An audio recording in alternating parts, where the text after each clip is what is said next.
এক চোরের দল বাংলাদেশ নিয়ে আর কি বাংলাদেশকে লুটে পুটে এই মুহূর্তে বিদেশে পলায়ন অবস্থায় রয়েছে। আবার নতুন করে আরেকটা চোরের আমদানি হচ্ছে। তো এই ধরনের কথাবার্তা বলেছেন ডাকসুর প্রধান মাহমুদুর রহমান মান্না।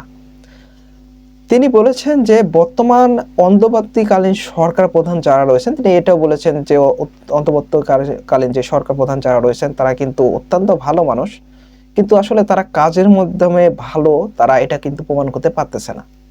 তিনি আরো বলেন যে যে ধরনের এই 4 মাসে যে ধরনের বাংলাদেশে পরিবর্তন হওয়ার কথা ছিল সেগুলো কিছুই হয় নাই। প্রয়োজনে আরো তিনি আরো বলেছেন যে বাংলাদেশের এই মুহূর্তে আরো অনেক সমস্যায় কিন্তু এই মুহূর্তে জর্জরিত হয়ে পড়েছে শুধুমাত্র তাদের অদক্ষতার কারণে। তিনি কি বলেছেন আপনাদের একটু বলি। নাগরিক ঐক্যের সভাপতি ডাকসুর সাবেক ভিপি মাহমুদুর রহমান মান্না বলেছেন, বর্তমান অন্তর্বর্তীকালীন সরকারে যারা আছেন তারা অত্যন্ত ভালো মানুষ, এটা সত্য, তারা অত্যন্ত ভালো মানুষ এবং তারা যে কাজের মানুষ সেই হিসেবে তারা কিন্তু এই দায়িত্বগুলো নিয়েছেন। কিন্তু দেখা যাচ্ছে গত 4-5 মাস যাবৎ বাংলাদেশের যেখানে উন্নত হওয়ার কথা ছিল বা সংশোধন হওয়ার কথা ছিল সেগুলো কিছুই হয় নাই।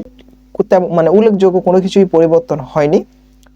উল্টো এক চোরের দল বিদায়ের সঙ্গে সঙ্গে আরো অসংখ্য চোর লুটপাট চোরের দল যারা রয়েছেন তারা লুটপাট শুরু করছেন। আসলে এই ব্যাপারটা আসলে কোথায় ইঙ্গিত করে বলেছেন আপনারা রীতিমতো হয়তো বা জেনেও গেছেন।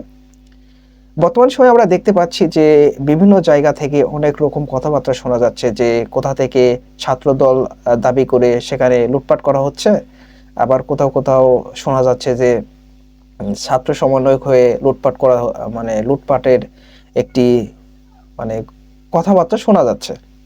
তো এ থেকে স্পষ্ট অনেকটা বোঝাই যাচ্ছে যে তিনি কোন দিকে উল্লেখ করে এই কথাটা বলেছেন।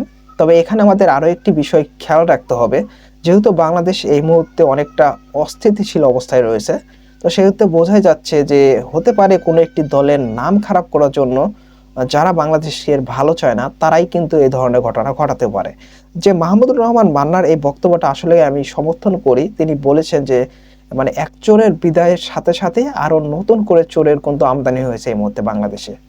কারণ বাংলাদেশে আমাদের অন্তর্বর্তী সরকার প্রধান যারা রয়েছেন তাদেরকে আরো চতুর হতে হবে এবং বিশেষ করে বাংলাদেশের যে পরিবর্তন হওয়ার কথা ছিল, আমি পরিবর্তন বলতে বোঝাতে চাচ্ছি যে সংস্কার হওয়ার প্রয়োজন ছিল, এই যে অবৈধ যারা রয়েছেন তাদেরকে শাস্তির আওতায় আনা, তো এগুলো যে করার প্রয়োজন ছিল সেগুলো করতে যে তারা ব্যর্থ হয়েছে, তিনি কিন্তু এই ব্যাপারটা নিয়ে খুব স্পষ্টভাবে একটি ধারণা দিয়েছেন।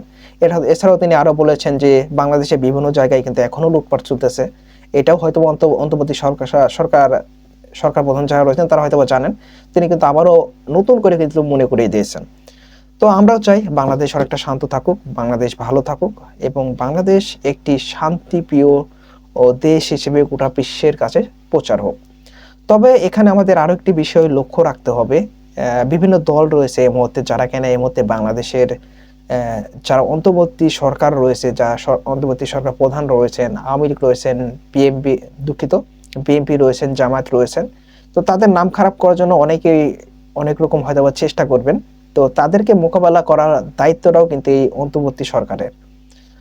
তো এই ব্যাপারে আসলে তাদের একটি চতুর দৃষ্টি দেওয়া দরকার, যাতে করে এই ব্যাপারগুলোকে খুব সুন্দরভাবে হ্যান্ডেল করা যায়।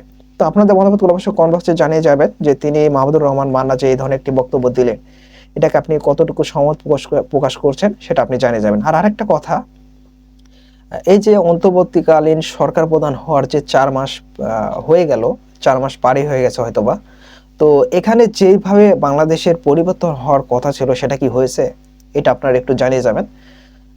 বিশেষ করে আমি বলতে চাচ্ছি যে অন্যান্য বিষয়ে আমি বলতে চাচ্ছি না, বিশেষ করে প্রশাসন থেকে শুরু করে যেই সেক্টর যেগুলো রয়েছে সেগুলো যেভাবে পরিবর্তন হওয়ার কথা ছিল সেটা কিন্তু কোনোটাই হয় নাই এই মুহূর্তে আমার কাছে যতদূর মনে হয়। তো আপনাদের মন্তব্যগুলো অবশ্যই কমেন্ট বক্সে জানিয়ে যাবেন।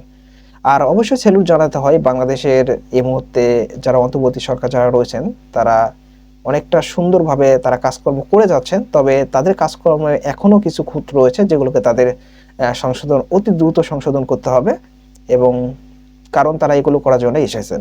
তো ধন্যবাদ সবাইকে এবং আপনারা মতামতগুলো অবশ্যই কমেন্ট বক্সে জানিয়ে যাবেন। আল্লাহ হাফেজ।